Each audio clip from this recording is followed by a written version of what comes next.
The effects of technology integration on gender. The purpose of this study was to primarily investigate whether integrating technology in classroom instruction would increase student achievement and involvement in the content. A subsection was to identify the differences between the perception and achievement of male and female students with technology integration and to determine if differentiated instruction was necessary to meet gender differences. As we continue to move through the 21st century, it is inevitable that technology is the central focus of all educational initiatives. Beyond education, it is an indisputable fact that technology resides within reach of all individuals, regardless of age. Knowing that technology is inescapable, it would be equally irresponsible if educational programs and pedagogy strayed from including technology as a base for curriculum and instruction. However, providing access to technology alone will not be successful in creating well-rounded students that can survive in a technology-dependent world. Instead, technology must be integrated into the learning process. There is a growing body of evidence that technology integration positively affects student achievement and academic performances. Differentiation is a recent buzzword that is surfacing in education. Educators focus so much on trying to use the latest technologies to engage students, improve academics, and prepare students for the 21st century careers. However, are we putting enough effort into making sure our initiatives are properly adjusted to meet the needs of male and female students efficiently? There is an overwhelming number of studies done to emphasize the differences between boys and girls, how their brains work, social concerns, physical developments, and other factors that contribute. However, structurally and functionally, our schools fail to recognize and fulfill gender-specific needs. The question then becomes, is this technology a helpful tool for learning or a hindrance on the educational outcome of students? I will be looking at technological factors related to student achievement and types or uses of efficient technology implementation. For this research study, I am choosing to use an explanatory design where the researcher first carries out a quantitative method, then uses a qualitative method to follow up and refine the quantitative findings. I am choosing this method because it will allow me to assess the effectiveness of integrating technology to both genders while also looking at the way students are reacting to this new method of instruction. Once this has been assessed, I will conduct a series of surveys and observations to check if student opinions reflect positive attitudes and an increase in interest for the curriculum using the technology. I will be using students enrolled in 8th grade American History for the 2016-2017 school year. Since the study focuses on improving my instructional planning and strategies, then it is more beneficial to use the students that I have taught in my own classroom since they have been exposed to my instructional practices. I will focus on 4 classes equaling a total of 120 students. My first class has a total of 57 students where I randomly selected 15 males and 15 female students. I followed the same selection process in my second class where 53 students were enrolled. My third class has a total of 49 students where I also chose 15 males and 15 students, and for the fourth class of 49 students I used the same gender grouping. The intent is to gain a deeper insight on how to teach the content to my students in a more effective manner. To do this, I must be able to answer the following questions where my research study is focused. Does the integration of technology in a classroom affect student involvement and improve academic performance? Should technology be integrated differently for male and female students in order to improve content achievement and increase involvement? The independent variable in this study will be the integration of technology into my American History classroom, while the dependent variable will be the students' change in academic performance, as well as measuring the change in perception that they have of the learning environment. Throughout the study, I'll also be collecting data from my observations of students during activities that I integrate technology and those I do not. At the beginning of the year, students will be given a survey asking questions pertaining to previous technology use in other classes, preferred learning styles, and general attitudes to learning. To assess achievement changes, I will alternate the teaching style each quarter for all 4 classes. Then I can compare the grades on those activities to assess the effect of technology has on achievement. Most of the data collected for the study will be part of the regular routine of classroom instruction that students must follow. For the major content units taught in my class, I created 2 lesson plans. One would reflect the traditional teaching method that consisted of various hands-on student-centered activities, small lectures, classroom discussions, and small group work. The other lesson would cover the same material, but it would be a technology-based lesson. They were all given the same content assessment, so I could compare the academic achievement. I took detailed observations and noted numerical totals that reflected students who were actively participating 75% of the time. Also, I surveyed students after each project where they had to self-reflect on personal effort, group work, and general attitudes towards the activity structure. For each unit, I have included a brief description of the technology-based lesson and the assessment given to chart content retention. I will then provide an analysis of the data to validate any trends or patterns that can be derived from the given data. The numerical value on the charts is based on the results of 120 students. For larger activities, I have included additional information that came from observation summaries and survey results.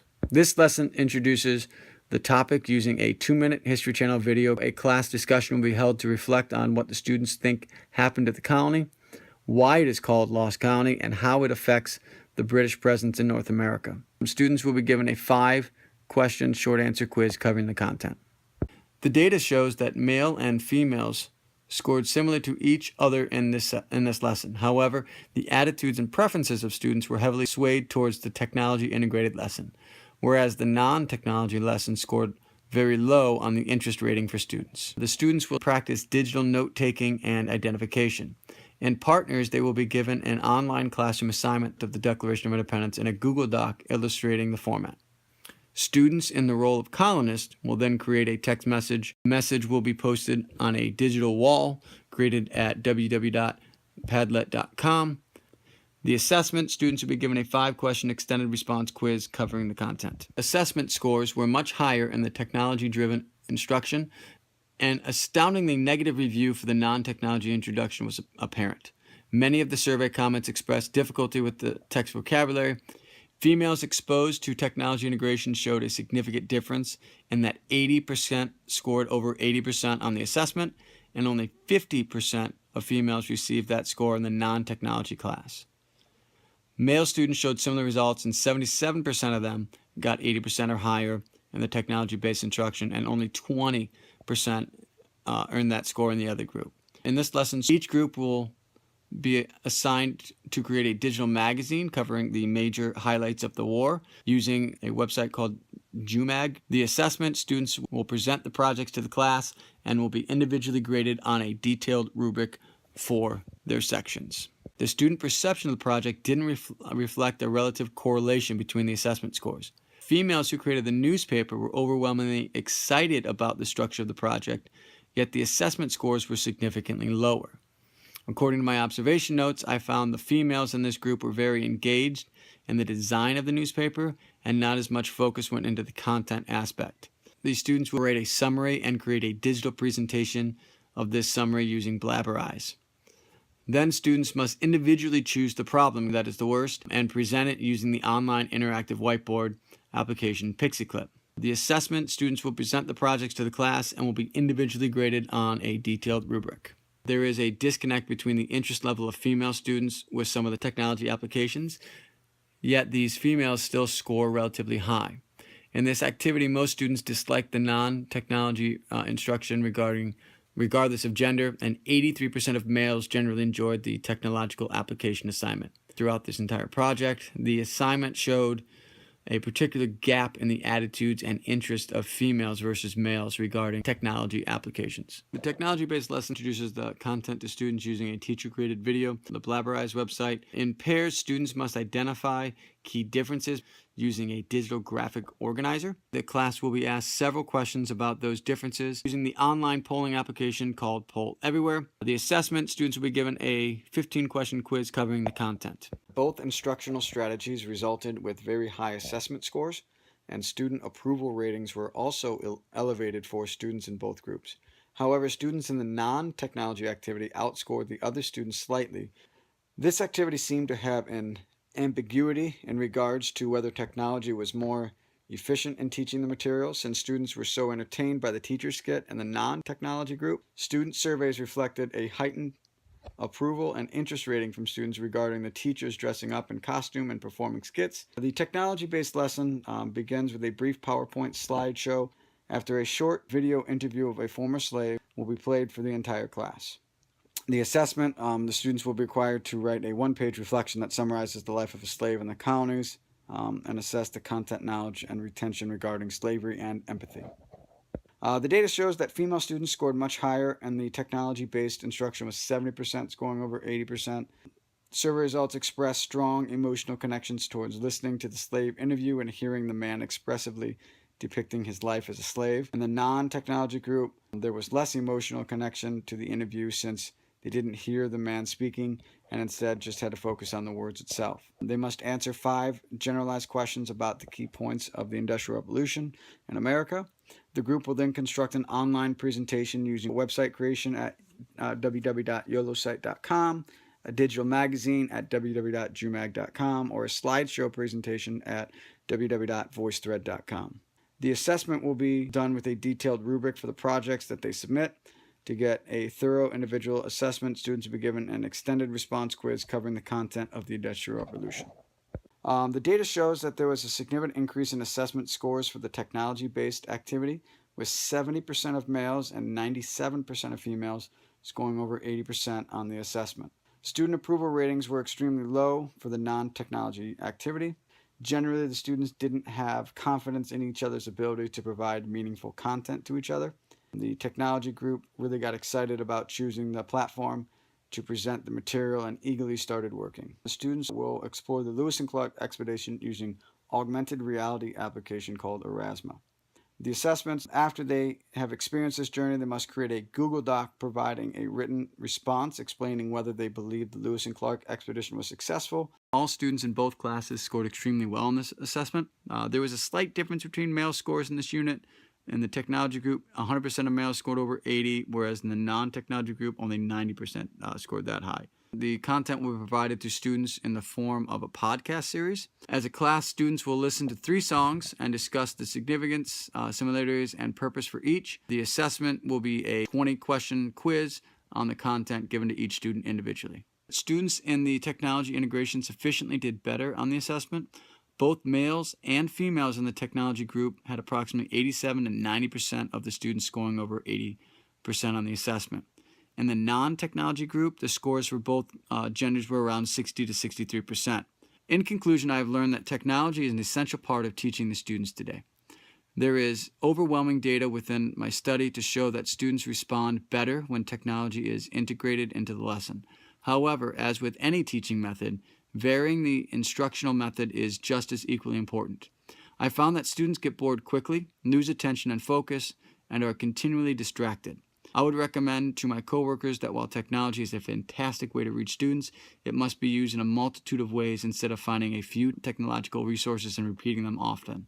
Overusing any form of technology will be a complete waste of time and assessment scores will reduce. There were several limitations that I encountered throughout this project. Technology requires a lot of troubleshooting along the way, and it usually was not very seamless in delivery. I would suggest that teachers should always have a backup plan ready to use in case the technology fails to work flawlessly. There are a multitude of devices available, and sometimes the technology you plan on implementing isn't compatible with all devices that the students have. Too much technology can be a burden and a challenge for some students to overcome. I have found that many female students excel at using technology, yet they often have negative acceptance of technology. Knowing this, I must help build self-awareness and self-acceptance skills with my female students so they can achieve even higher. While male students are generally eager to use the technology and feel overly proficient in its use, the assessment scores and content retention is much lower than the perception they have of their achievement. For my male students, I need to make sure that I am putting more focus on the content with them and how they will use the technology to accurately meet the needs of the lesson. Generally, male and female students responded well using technology in the class, but there are differences that teachers need to be aware of before they plan instruction. This study has greatly affected my teaching methods and instruction. I am now realizing that I need to continually search for updated and more interactive modes of technology that I can use with my students to keep them engaged, but also focusing on the content and skills that they need to know. It is an ongoing process, but one that I have found is truly essential to becoming a better teacher.